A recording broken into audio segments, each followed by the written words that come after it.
Voilà, et ben, du coup, bienvenue à tous pour ce webinaire de présentation de l'appel à projet ESMS numérique 2024.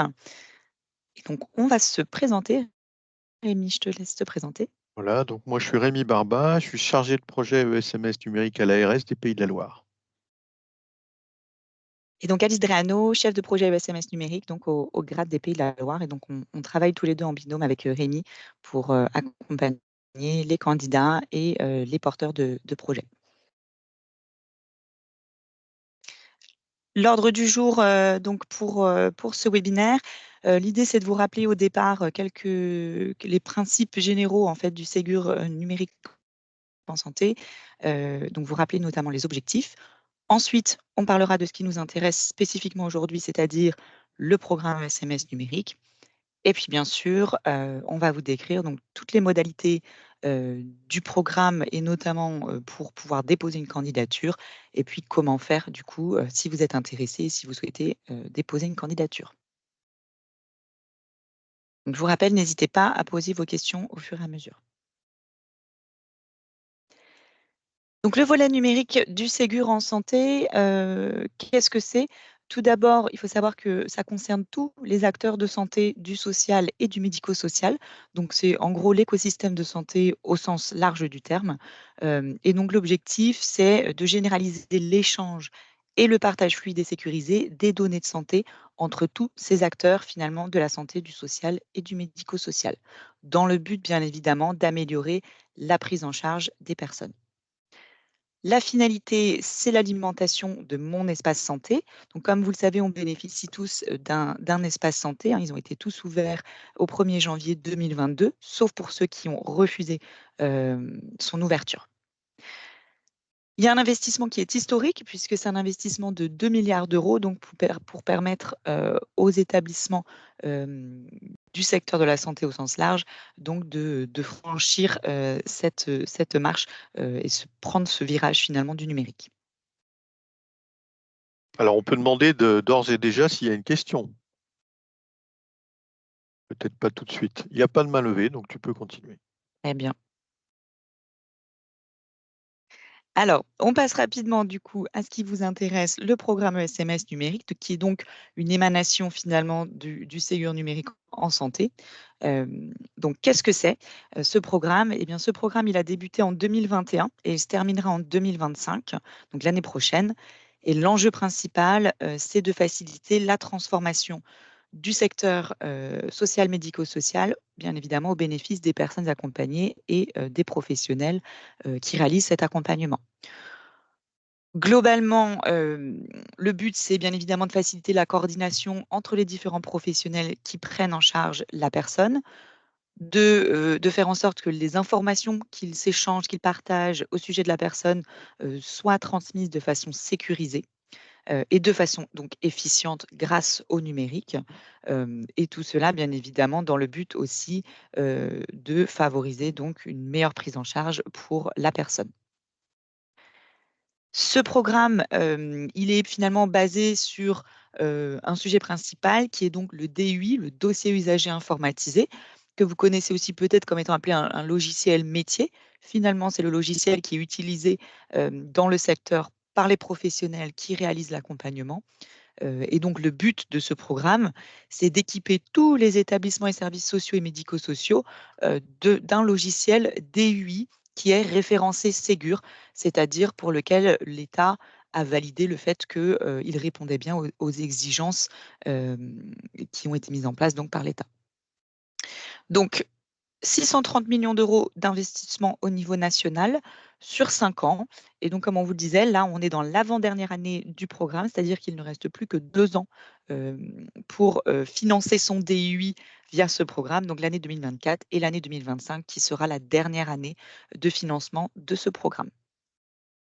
On peut rajouter peut-être qu'au niveau de la région, on est plutôt dans les premières régions de France en termes d'embarquement.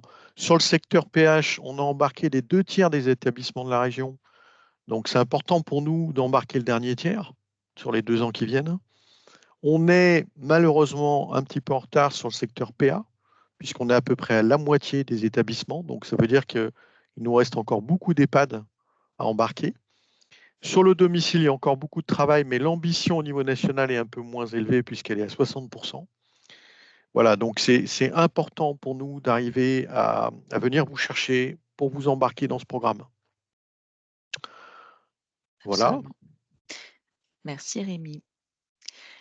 Et donc, qui est concerné par le programme ESMS numérique? Donc, l'instruction ESMS numérique est très claire et dit finalement assez simplement que ce sont tous les établissements et services sociaux et médico-sociaux qui sont mentionnés à l'article L312-1 du Code de l'action sociale et des familles, et ce, quels que soient les statuts juridiques, les secteurs d'activité, les modes de financement, etc. Tous ces établissements peuvent déposer un dossier de candidature au programme et être financés.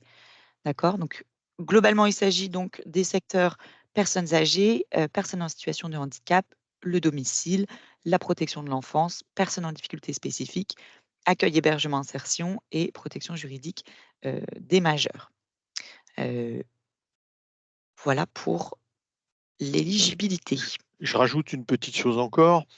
C'est un financement qui est assez unique dans le monde du médico-social, hein, il n'y en avait pas eu avant. Pour l'instant, il n'en est pas prévu après. Vous venez sans doute d'entendre dans ces derniers jours, que l'État essaie de faire une économie de 10 milliards d'euros sur les dépenses publiques. Donc, clairement, c'est maintenant qu'il y a du financement, il n'y en aura pas forcément derrière. Donc, il faut vraiment en profiter, quoi. Effectivement. Voilà. Nous, notre but, c'est qu'il n'y ait finalement aucun établissement qui se retrouve à fin 2025 à nous contacter pour nous dire qu'il souhaite participer au programme et faire financer son DUI parce que ce sera plus possible à ce stade. Et donc, c'est vraiment maintenant qu'il faut se lancer pour pouvoir bénéficier de ces financements et donc vous équiper d'un logiciel qui va de toute façon, qui est absolument indispensable finalement et qui le sera de plus en plus dans le futur. Est-ce qu'il y a des questions avant qu'on passe à cette slide? Pas de main levée. Très bien, Si, je te laisse. Ah, Cédric Schneider, je vous en prie. je vais revenir sur Oui, la slide. bonjour, Cédric Schneider de la société Confort Service. Euh, oui, je me pose la question parce que nous, on est un SAD et on est équipé du logiciel Ximi de la société Isaia. On a fait ce DUI via leur société, on a fait la demande de financement. Donc, c'est bien pris en compte parce que nous, autour de leur côté, je voulais savoir déjà si c'était bien pris en compte et si ce n'était pas un doublon avec ce que vous, ou autre chose par rapport à ce que vous nous proposez aujourd'hui. Alors, je pense que vous parlez peut-être d'un bon de commande SONS. Voilà, c'est ça, oui, C'est ça, exactement. d'accord. Ouais. Alors, effectivement, toute l'année dernière, en 2023 et jusqu'au 28 février 2024, les établissements qui étaient déjà équipés d'une solution de DUI référencée Ségur, donc qui avaient reçu le label, si vous voulez, référencé Ségur de l'État, pouvaient organiser ce qu'on appelle la montée en version de leur logiciel vers la version donc Ségur, de façon entre guillemets gratuite, puisque c'était pris en charge par l'État via la signature d'un bon de commande SONS.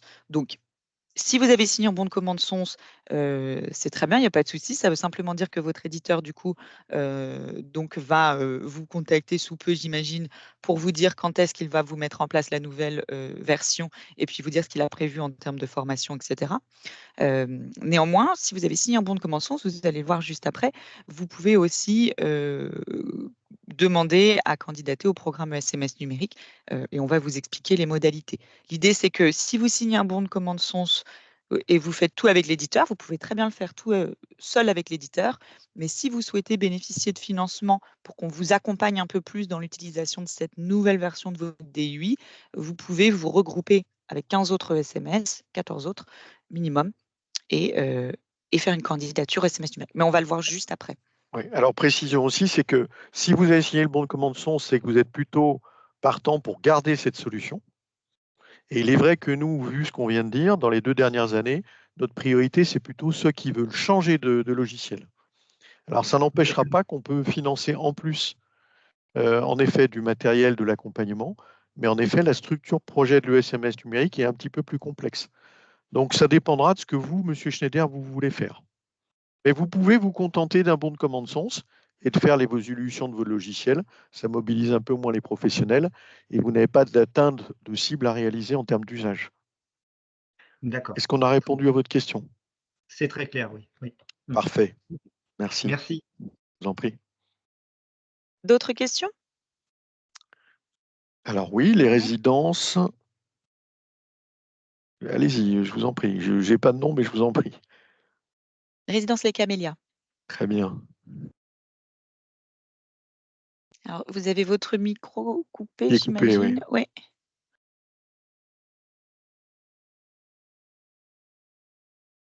Est-ce que vous nous entendez, Résidence Les Camélias?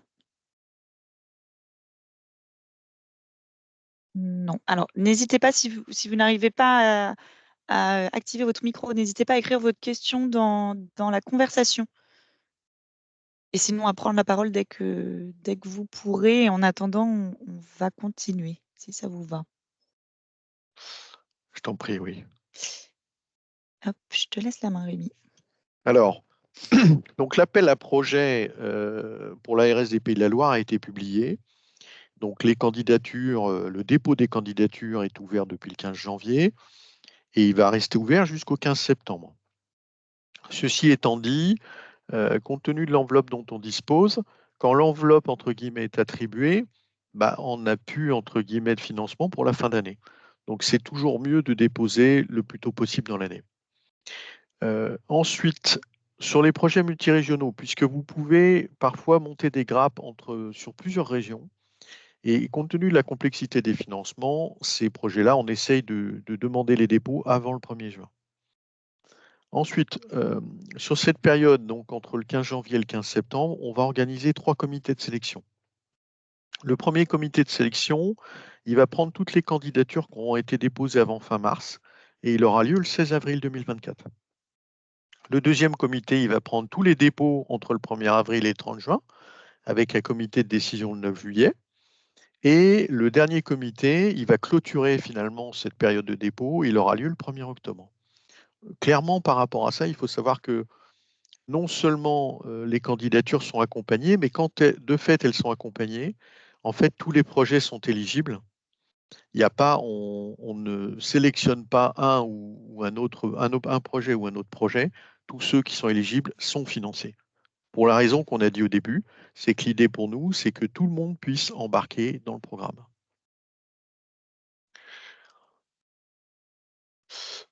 On peut passer. Ici, c'est toujours moi. Oui. Voilà. Donc, la priorité, c'est évidemment les établissements qui n'auraient pas encore de DUI, puisque ça devient essentiel d'avoir le logiciel. Mais ça peut être aussi pour un remplacement de logiciel. C'est l'opportunité si vous estimez que votre DUI ne répond pas à votre attente ou à celle des professionnels. Eh bien, vous avez la possibilité par le programme de changer de DUI. C'est le bon moment. L'autre possibilité, c'est en effet, comme M. Schneider l'évoquait, quand vous avez signé un bon de commande SONS, pour autant, vous pouvez quand même être accompagné, avoir un projet qui a un petit peu plus d'ampleur, avec des financements sur le matériel, mais la contrepartie, c'est qu'en effet, il faut pouvoir constituer une grappe, sujet sur lequel on vous aide aussi, on va en parler un petit peu plus loin, parce que je sais que c'est un sujet qui peut bloquer un certain nombre d'entre vous. Aujourd'hui, ce n'est plus une raison de blocage, on a les solutions pour ça. Voilà. Et la contrepartie de ce financement, c'est quand même de l'atteinte de cible. Voilà. Donc, si vos personnels ne sont pas trop disponibles et que vous avez signé un bon de commande SONS, vous pouvez vous arrêter là. Il va y avoir la mise en conformité et de fait, vous ne serez pas plus sollicité sur ce programme. Alors, j'ai vu qu'il y avait un écrit dans la conversation. Très bien. Du CH de Douai à Anjou, il y a un projet sur le GHT pour passer sur une situation. Mais tout à fait, vous pouvez adhérer au programme SMS numérique pour les établissements qui relèvent du PA, même si c'est en GHT. Ce qu'on pourra faire, Monsieur Vendrotte, ce sera de se contacter en dehors du webinaire, puisqu'il y a un peu une spécificité pour les GHT. Mais pas de problème, vous pouvez.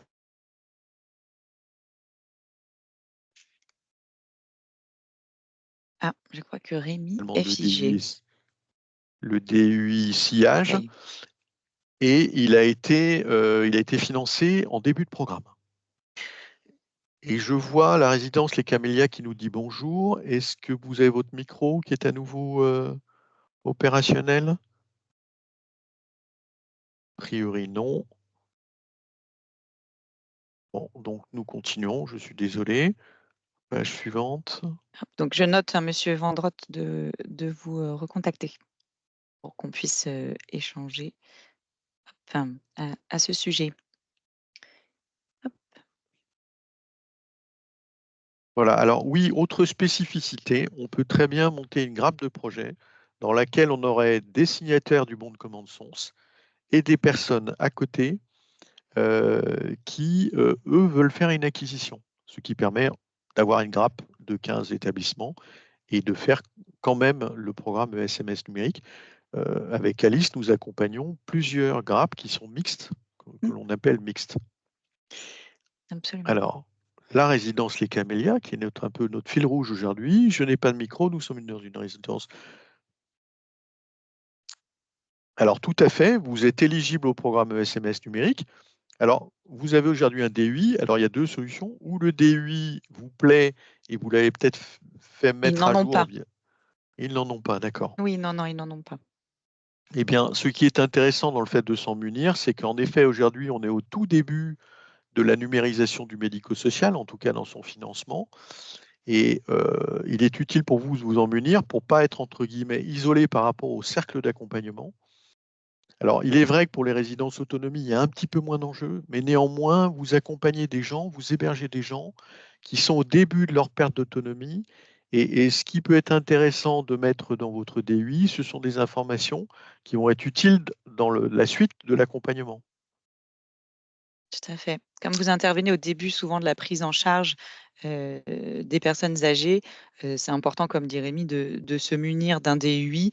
Déjà parce que par la suite, vous n'allez pas pouvoir faire sans, parce qu'en fait, tout l'écosystème autour de vous s'équipe et va vous demander d'échanger aussi de façon avec des messageries sécurisées de santé.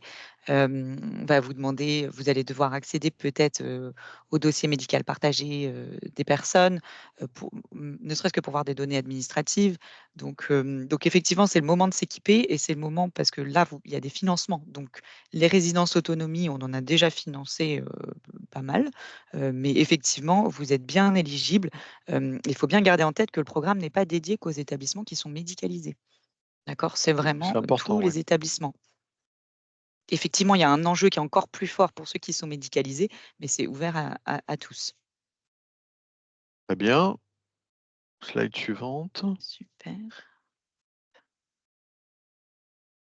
Alors, ici, vous avez un petit peu les financements qui sont possibles. Quand on est en acquisition d'un logiciel, on reçoit par finesse géographique, donc par établissement, quand votre candidature est validée, vous recevez 7 000 euros plus 14 000 euros, donc 21 000 euros pour l'acquisition du logiciel. Potentiellement, vous pouvez aussi recevoir de l'enveloppe matérielle dont le financement peut aller jusqu'à 10 000 euros. Donc, potentiellement, au maximum, vous pouvez recevoir 31 000 euros par établissement. C'est un maximum, hein.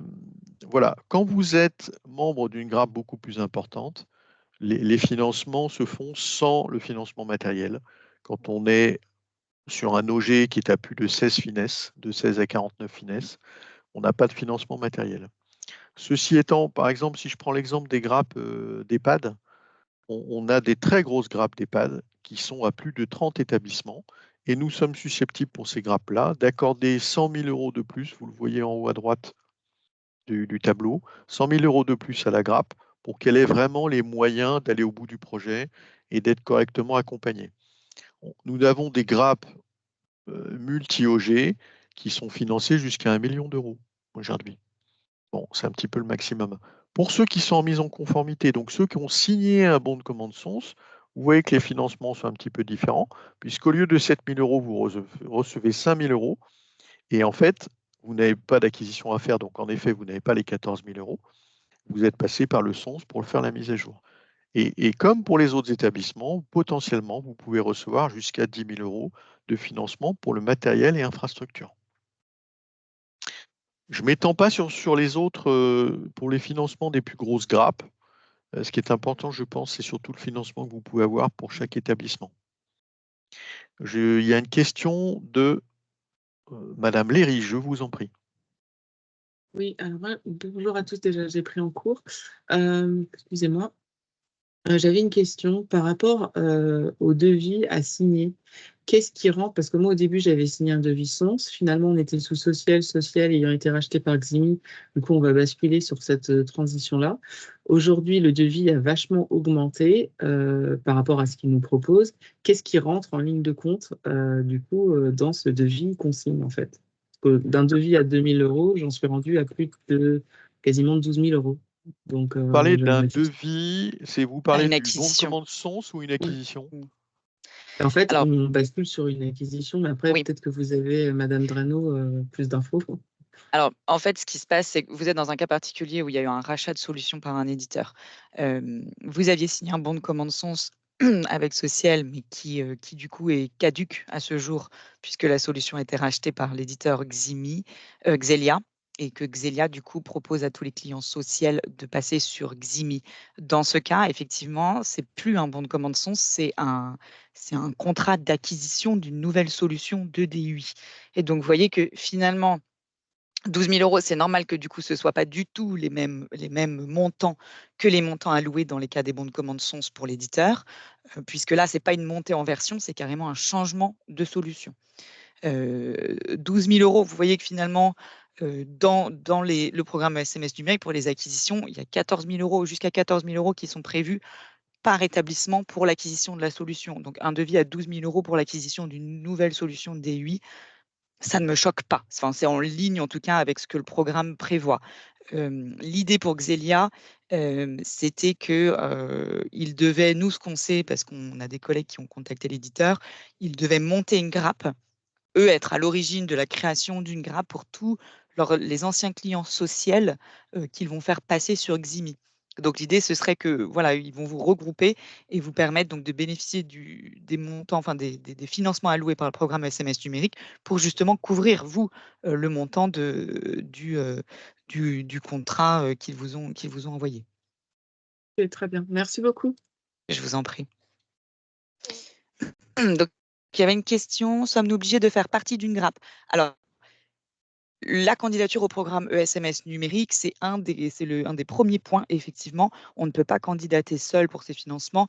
Il faut faire partie d'une grappe, donc d'un regroupement, on appelle ça des grappes dans le jargon du programme, et c'est un regroupement d'établissements et services sociaux, médico-sociaux. Donc oui, c'est une obligation. Il faut être 15 au minimum. On fait le décompte en finesse géographique. Donc, à partir du moment où il y a 15 finesses géographiques, pour nous, c'est bon. On peut même tolérer un peu moins. C'est aussi possible. Si vous êtes à 12, 13, ça peut passer. Mais en tout cas, oui, c'est un critère d'éligibilité, effectivement, pour le programme. Voilà, on va vous expliquer justement comment, je vois que Rémi a pris les devants, mais on va vous expliquer justement comment faire pour intégrer une grappe. C'est justement le prochain point. Juste pour terminer, est-ce qu'il y a des questions sur les financements avant qu'on passe à la suite? Moi, j'avais une dernière question. Par rapport à tout ça, est-ce que nous, par rapport à nos comptabilités d'entreprise, est-ce qu'on a des choses à avancer? Enfin, est-ce qu'il y a des acomptes à verser? Enfin, moi, c'est juste ça, ma comptable m'a demandé. Donc, Alors, quand vous faites partie d'une grappe et que vous candidatez, nous, on vient vous voir si vous êtes financé pour vous expliquer justement comment tout cela fonctionne. À partir du moment où vous faites une candidature, au départ, il n'y a rien. D'ailleurs, ne signez pas avant d'avoir déposé votre candidature. Ça, c'est important de le dire aussi. Si vous voulez acquérir une nouvelle solution logicielle, il faut candidater et attendre et signer ensuite. Pourquoi? Parce qu'en fait, le programme, il n'est pas rétroactif, donc on ne peut pas vous verser des financements pour quelque chose un contrat que vous avez ou un devis que vous avez signé avant d'être financé, d'accord? Avant d'avoir reçu le tampon projet validé et financé, d'accord? Donc c'est important de ne pas signer en amont. Je vois que Monsieur Schneider lève la main. Il y a une petite différence pour les GHT, si c'était votre question. ben, Après, comment est-ce qu'on sait qu'on est bien? Parce que moi, du coup, j'étais en sonce et du coup, on a basculé. J'ai toujours fait le nécessaire avec le logiciel, voilà. Et du coup, j'ai aucun retour de personne. Donc aujourd'hui, je multiplie les webinaires comme ça pour essayer Bien d'avoir sûr. les infos et de me raccorder. Mais en fait, je ne sais pas où est-ce que j'en suis par rapport à ma demande et qui l'a pris en compte. Voilà. Alors, moi, ce que je vous propose, c'est qu'on contacte Xelia, l'éditeur, pour savoir justement où est-ce qu'ils en sont dans leur grappe Ximi, parce qu'effectivement, c'est pas normal qu'ils vous tiennent pas au courant. Donc, ils sont sûrement. Bon, les éditeurs ont été aussi très, très occupés avec le SONS récemment, mais ça sera l'occasion justement de Ouais, savoir mais où est-ce après, qu'ils en sont. ils sont très productifs pour nous envoyer le devis et nous obliger à signer le devis. Ça, par contre, et ça, c'est des Alors, choses ne que je signez déplore pas. personnellement. Mm. Voilà. Sauf que du coup, ils nous mettent bien la pression sur ça. Et du coup, derrière, on n'a pas d'infos sur le reste, quoi. Donc, Ouais. ce serait peut-être bien aussi de se remettre au clair avec eux dans leur pratique. Absolument. Vous avez complètement raison. Nous, puisqu'on a un contact, du coup, moi, je me note de prendre contact avec eux et de revenir vers vous pour vous tenir informé du coup de ce qui se passe sur cette grappe Eximi. En attendant, vous éludez complètement l'histoire de la signature du contrat tant que vous ne faites pas partie d'une grappe. Il faut absolument que vous puissiez bénéficier des financements et c'est ce que eux avaient prévu de leur côté aussi. Donc ne signez rien pour l'instant tant que vous ne faites pas partie de la grappe. C'est vraiment important de ne pas s'engager avec l'éditeur avant d'être financé, d'avoir le tampon validé par le comité de sélection. Ouais, mais eux, ils D'accord? nous disent Sinon, que on ne c'est pourra pas vous quasiment financer. d'accord, mais eux, ils nous disent que c'est quasiment sûr. Donc, il faut que je regarde. Je pense que mon assistante de direction, parce que du coup, ils nous avaient imposé la date du 28 février. Donc, pour signer le devis qu'ils nous ont fourni. Donc, c'est là, en fait, où moi, je suis pas très d'accord avec ça. C'est pour ça que je reprends un peu la main. Oui, Oui. faudra peut-être évoquer ce qui est un peu particulier hors du webinaire, parce que Mm. je suis désolé, hein, Madame Léry, mais Non, non, non, on va pardon, vous pardon. on va Pas de reprendre souci. contact. Ouais, on va vous recontacter et nous, on va contacter aussi Xélien pour faire le clair. Et comme ça, on pourra vous donner les réponses adéquates, si ça vous va. Alors, on a d'autres questions. L'acquisition de lecteurs de cartes, le coût de la messagerie sécurisée entre-t-il dans le cadre des financements proposés? Oui, ça fait partie. Bah, Rémi avait déjà répondu. Bon, bah, très bien. Ça fait partie effectivement des choses qu'on peut financer via le programme. Nous sommes dans la même situation avec Auguste Arch. Oui, effectivement, Auguste vient d'être racheté par l'éditeur Arch MC2. Nous avons signé un bon de commande SONS et sommes en attente de nouvelles. D'accord, très bien. Oui, là, je pense que c'est pas tout à fait la même. Auguste a effectivement été racheté, donc vous bénéficiez, vous, d'un bon de commande SONS. Pour Madame Léry, je pense que c'est le cas d'un changement de solution. Mais effectivement, tous ceux d'entre vous qui ont signé des bons de commande SONS, il faut savoir que là, les éditeurs avaient jusqu'au 28 février pour les envoyer à l'ASP, l'Agence des services et paiements au niveau de l'État. Et là, ils vont commencer maintenant, les éditeurs, à s'organiser pour vous recontacter et vous donner un planning de déploiement de la nouvelle version de votre logiciel. Ça prend un peu de temps parce qu'ils avaient beaucoup aussi de bons de commande à faire signer. Et donc, voilà, c'était un petit peu la course ce dernier mois. S'il n'y a pas d'autres questions, on passe à la Ok. suite. Donc, comment déposer sa candidature? Rémi a commencé à vous répondre dans la conversation. Vous voyez mon visage ici, puisque globalement, c'est moi qu'il faut contacter. Et là, on vous remet donc quelques petits points très, très importants. Pour bénéficier des financements ESMS numériques, vous devez absolument constituer une grappe. Donc, c'est-à-dire, vous ne pouvez pas candidater seul. Il faut vous regrouper avec au moins 14 autres établissements et services socio-médico-sociaux. D'accord? On compte en finesse géographique. Donc, à partir du moment où il y a 15 finesses géographiques, pour nous, c'est bon, c'est une grappe. Ensuite, dans une grappe, il faut que le projet soit basé sur un DUI qui soit le même pour l'ensemble des établissements de la grappe. D'accord? Donc, mettons que ça peut très bien être une grappe, soit entièrement, il y a 15 établissements, ils veulent tous acquérir le logiciel A, ou alors ça peut être une grappe, comme on l'a dit tout à l'heure, une grappe mixte, avec 10 établissements qui veulent acquérir le logiciel A, plus 5 autres établissements qui, eux, ont déjà le logiciel A et ont déjà signé un bon de commande SONS, mais ils veulent bénéficier des financements pour développer les usages sur cette nouvelle version Ségur du DUI. Ça, c'est aussi tout à fait envisageable.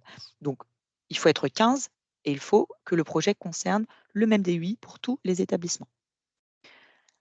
Si la grappe, les 15 établissements font partie d'organismes gestionnaires différents. D'accord? Donc, si ce n'est pas un organisme gestionnaire unique qui candidate avec ses 15 établissements ou plus, hein, bien sûr, c'est 15 ou plus, hein, jusqu'à 48, 49. À partir de ce moment-là, s'il y a plusieurs organismes gestionnaires, donc plusieurs associations différentes, par exemple, dans ce cas, il faut désigner un porteur de projet. D'accord? Le porteur de projet, moi, je vous explique ce que c'est quand vous rentrez de toute façon dans une démarche d'élaboration de candidature. Le porteur de projet, c'est une personne, une entité, on va dire, juridique, qui va porter le projet pour l'ensemble de la grappe. Et donc, il a effectivement des responsabilités supplémentaires, c'est-à-dire qu'il est responsable du dépôt de la candidature. Nous, avec Rémi, il devient notre interlocuteur privilégié donc pour tout le suivi finalement du projet. Et puis, il est aussi responsable notamment de la trésorerie, etc., etc. Il ne travaille pas seul, ce porteur de projet. En général, il y a des instances qui sont mises en place, notamment des comités de pilotage avec d'autres directeurs d'établissements, etc. Mais voilà, il faut quand même désigner toujours un porteur de projet. Souvent, c'est l'organisme gestionnaire de la grappe qui a par exemple le plus d'établissements et qui a peut-être une ressource SI ou un DSI ou voilà, qui a une ressource supplémentaire et la personne qui a peut-être justement le plus de ressources. Quand vous êtes prêt ou dès que vous avez un souhait de participer au programme, c'est pas tellement si vous êtes prêt, si vous avez déjà une grappe ou si vous souhaitez candidater au programme mais que vous n'avez pas de grappe, vous ne savez pas comment faire pour vous regrouper, contactez-moi. C'est vraiment, moi, je suis votre point d'entrée finalement dans ce programme et dans une démarche de candidature. Pourquoi? Parce que nous, en interne, avec Rémi, ce qu'on fait, c'est qu'on note toutes les personnes qui sont intéressées par le programme. On vous note, on note quel projet, quel DUI vous souhaitez mettre en place ou vous avez déjà. Et donc, de cette façon, on réalise des listes, si vous voulez, des listes ouvertes par DUI, donc par type de logiciel, où on va voir justement, on va essayer de lister et de voir les nombres finalement se rapprocher de 15 et dès que ça arrive à 15, eh bien on contacte tous les établissements, on s'organise pour créer une grappe. D'accord? Donc l'idée c'est si vous avez un souhait de candidater, vraiment n'hésitez pas à me contacter pour que moi je puisse vous inscrire sur ces listes et puis ensuite je vous recontacte dès qu'on arrive au nombre critique finalement de 15. On va vous donner un Ensuite, exemple, hein. vas-y Excuse-moi, Rémi. Alice. Non, non, je t'en prie. L'exemple, c'est que depuis 2022, on avait des éditeurs qui venaient avec leur grappe constituée. Mais depuis l'an dernier, on a aussi des établissements qui nous ont dit moi, je veux aller chez Teranga, moi, je veux aller chez Evolucare. Et donc, du coup, on avait ces listes qui sont petit à petit sont montées en taille. On a aussi des établissements que l'on a raccrochés avec des grappes existantes qui avaient déjà été financées. Donc, finalement, après la validation du projet, il y a des établissements qui se sont ajoutés dans des grappes et du coup, ont pris le train en marche sans avoir à faire de procédures administratives particulières. Et du coup, c'est comme ça qu'on arrive à avoir des grappes assez importantes. Donc aujourd'hui, on sait que les éditeurs les plus gros, bah, on aura forcément des grappes qui vont se constituer au cours de l'année. Pour des éditeurs un petit peu plus petits qui ont moins de, entre guillemets, moins d'établissements clients, bah, en effet, ces grappes pour arriver à 15, c'est un petit peu plus long. Mais ça veut dire qu'à partir du moment où on vous a identifié, vous êtes certain que dans l'année, vous aurez une grappe qui pourra être constituée, validée, financée. Alors, ce qui se passe ensuite pour la candidature, donc dès qu'on a atteint finalement la masse critique de 15 ESSMS, pardon, moi je vous accompagne, donc vous désignez un porteur, on fait une petite session de présentation où je vous présente comment ça se passe, comment se passe même le projet de façon générale, je réponds à vos questions. Et puis ensuite, donc on part sur la partie élaboration de la candidature. C'est là où vous désignez en général un porteur de projet. Et ensuite, moi, je communique qu'avec le porteur de projet. C'est mon interlocuteur privilégié. Et donc, avec lui, il vous communique à vous, évidemment, toute la démarche, tout ce qui se passe pour la candidature. Et moi, ensuite, donc, vraiment, je vous aide dans l'élaboration de la candidature, dans le sens où je vais vérifier que déjà tous les établissements sont éligibles. Ensuite, je mets à disposition donc, du porteur de projet un kit candidat avec tous les documents types, donc toutes les trames, si vous voulez, de documents qui vous seront demandés pour le dépôt de votre candidature. Bien sûr, je réponds à toutes les questions que vous pouvez avoir. Et puis, j'effectue aussi des relectures de la note de projet. La note de projet étant le document, si vous voulez, qui synthétise la totalité de la candidature. Voilà, donc l'idée, c'est que si je vous accompagne et si on va au bout de la démarche, c'est que votre projet est tout à fait éligible, que moi, j'ai vérifié que toutes les pièces sont bien présentes pour votre dossier et que voilà, que tout est carré, que tout est bien présenté. Et donc, en général, c'est financé par la suite puisque il y a peu de questions en général qui se sont soulevées sur ces projets-là et j'ai tout vérifié de toute façon en termes d'éligibilité. Voilà. Donc, c'est une assurance pour vous. 100% des dossiers accompagnés par Alice sont financés, C'est tout ça. simplement. Pas de Alors, questions est-ce que vous avez des particulières sur ce questions? point? Oui. Pardon. OK. Je réponds aussi à une question que j'ai répondu par écrit, mais en effet, le support va vous être accompagné et ce qui est intéressant, c'est que de fait, vous aurez nos 2 adresses directes, vos emails directs. Tout à fait. Il y avait une question sur un SAD. Donc effectivement, les grappes de 15, là, on parle un peu plus des grappes de 15 finalement avec des établissements indépendants, mais une grappe de 15 d'une même entité juridique qui a 15 finesses géographiques, évidemment, est tout à fait éligible. Nous, tout ce qu'on veut, c'est 15 finesses géographiques, que ce soit une seule entité juridique commune pour les 15 ou que ce soit différentes entités juridiques. Est-ce que les formations sont prises en charge dans ces dispositifs? Oui, tout à fait. Les formations font partie des 14 000 € qui sont alloués à l'éditeur pour qu'il vous mette en place. Donc, ça comprend l'acquisition des licences, ça comprend évidemment toutes les formations des professionnels, etc. Ça comprend aussi le financement d'une assistance à maîtrise d'ouvrage applicative, qui sont des spécialistes du numérique en santé et qui, de fait, vous accompagnent. Effectivement. C'est le but du programme et finalement de ce regroupement à 15 qui, on l'entend, est pas simple initialement, hein. Mais l'idée du programme, c'était que un établissement seul qui candidaterait aujourd'hui avec 14 000 € pour s'équiper en DIUI et 7 000 €, les 7 000 € finalement, c'est pas supplémentaire pour se payer un accompagnement. Et donc l'idée, c'était qu'en vous regroupant en étant 15, vous mettez finalement cet argent dans le pot commun et que les 7 000 fois 15 eh bien, vous permettent, vous, de soit réaliser un recrutement d'un chef de projet, soit de faire appel à un cabinet de conseil qui va mettre à disposition son expertise sur le programme SMS numérique et puis plus globalement sur le Ségur du numérique en santé pour vous permettre de vraiment déployer et d'utiliser votre DUI. L'idée, c'est que voilà, c'était de pallier aussi au manque de ressources expertes dans vos établissements, parce qu'on sait que vous n'avez pas tous des RSI ou des DSI en place.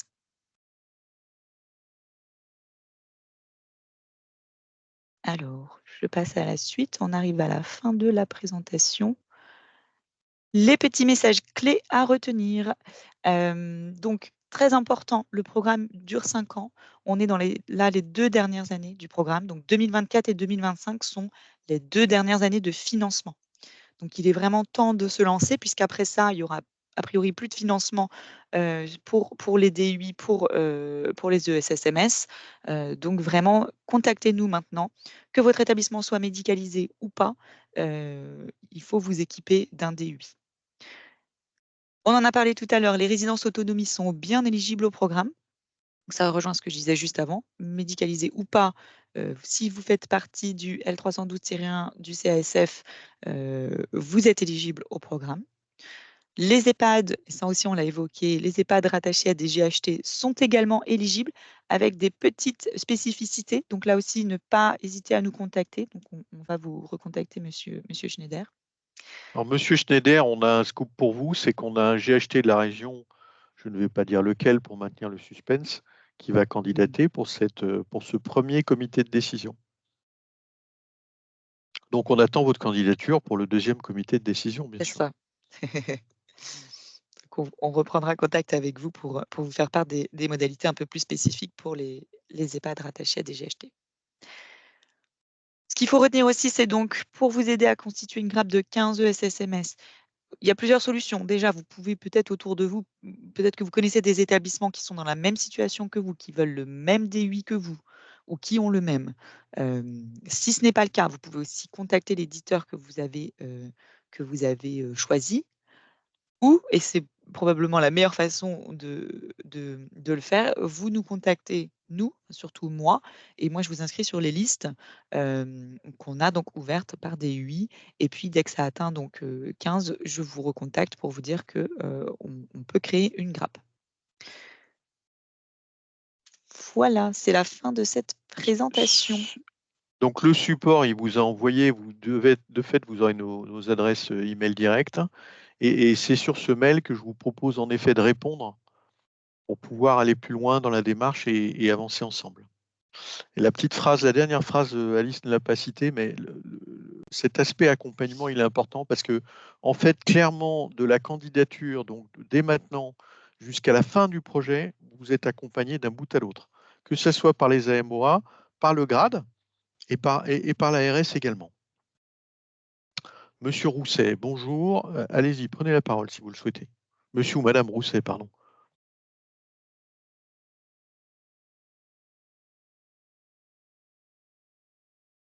Bien. Quelqu'un d'autre peut-être? Si vous avez des questions, surtout, n'hésitez pas, c'est le moment. Il n'y a pas de questions, il n'y a pas de questions bêtes. C'est pas un programme toujours très simple à comprendre, donc n'hésitez pas.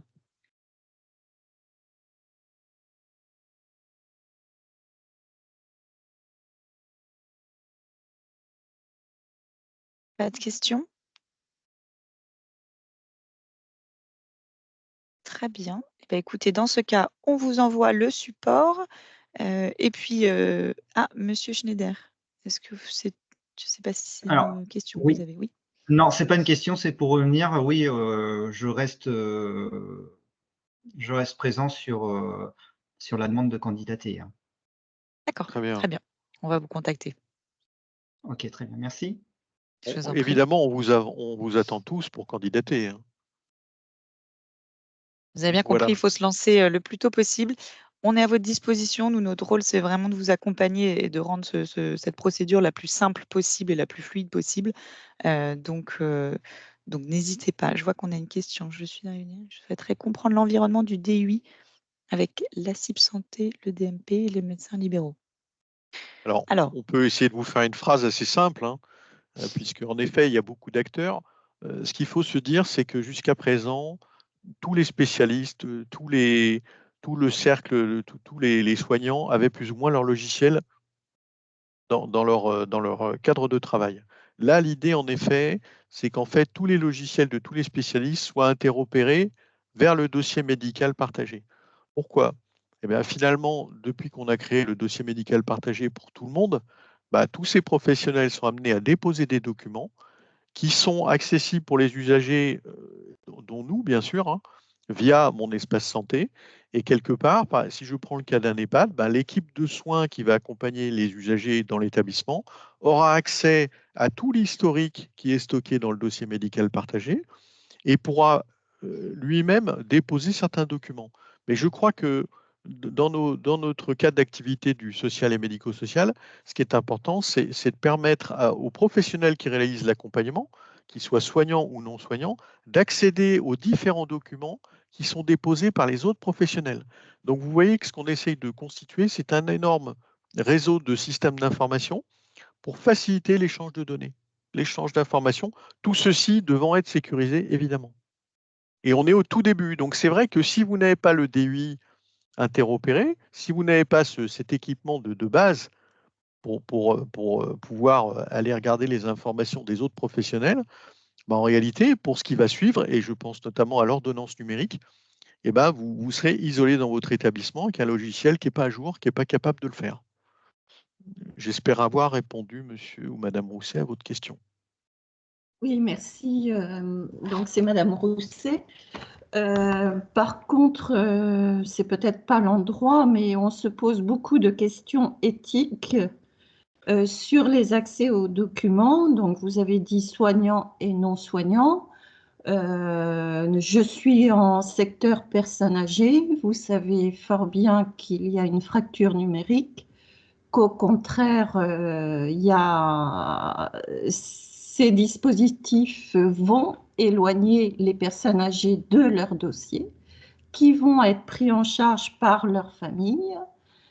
Et on s'interroge sur les accès au dossier.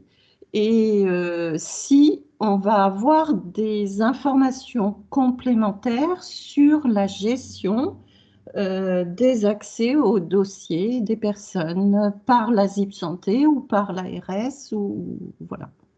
Alors, la première chose par rapport à ça, c'est vrai que je ne l'ai pas évoqué parce que j'essaie d'avoir un discours pas trop complexe, parce que en fait, c'est un sujet dont on pourrait parler pendant des heures.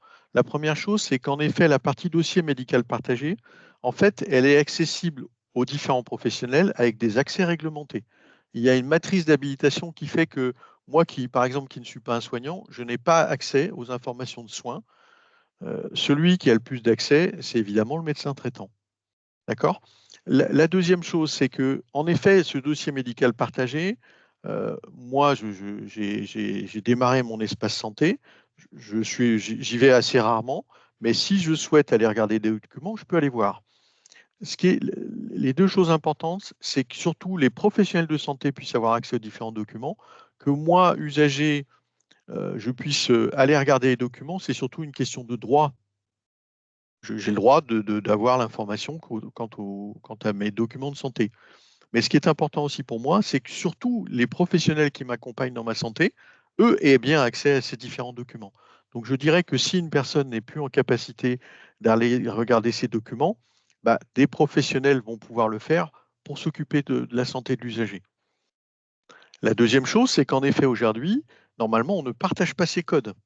Donc le sujet, on l'a abordé hier avec des établissements, le sujet de la famille, par exemple, ou des aidants qui accèdent à mon espace santé de l'usager, reste un sujet d'ordre éthique, en effet, sur est-ce que ma famille, est-ce que mes accompagnants ont le droit d'accéder à mes documents de santé.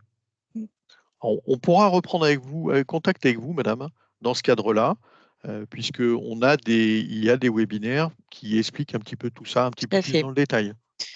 Tout à fait. Je suis très preneuse parce qu'il y a également le déploiement de Via Trajectoire qui entraîne des incidents de perte de confidentialité de temps en temps par les pièces jointes médicales qui sont annexées au dossier parfois. Donc moi, je ne suis pas contre tout ça, hein, mais j'aimerais avoir des informations, d'autant plus qu'on a eu une analyse de notre système de confidentialité par la CNIL sur nos établissements et que ce qui est en train de se passer au niveau informatique va un petit peu à l'encontre des recommandations que nous avions eues à l'époque. Donc, c'est vrai qu'on a besoin de réunions régulièrement de façon à faire remonter ce que l'on constate et avoir le sentiment d'être entendu. Alors, il faut savoir que c'est important ce que vous dites parce que c'est une de nos préoccupations. Il faut savoir jusqu'à présent, le système d'échange de dossiers, il pouvait se faire via des messageries tout à fait classiques et donc avec aucune sécurité. Tous les outils qui sont déployés au niveau de la région, mais au niveau du national, parce que c'est le national qui pilote, visent justement à sécuriser ces échanges de données. Donc à les rendre accessibles par des personnes habilitées. Ça va plutôt dans le bon sens. Est-ce qu'il y a d'autres questions? Voilà, je vois qu'en ligne, M. Ferrandez est candidat. Bravo. N'hésitez pas donc à nous contacter. On vous fait un petit mail, nous, de toute façon, avec le support. On va recontacter ceux d'entre vous, donc Madame Rousset, Monsieur Schneider, Monsieur Vendrotte et Madame Léry. Pour les autres, voilà, n'hésitez pas à nous contacter directement à la suite du petit mail qu'on va vous envoyer. Bonne journée. Merci à tous. Très bonne journée.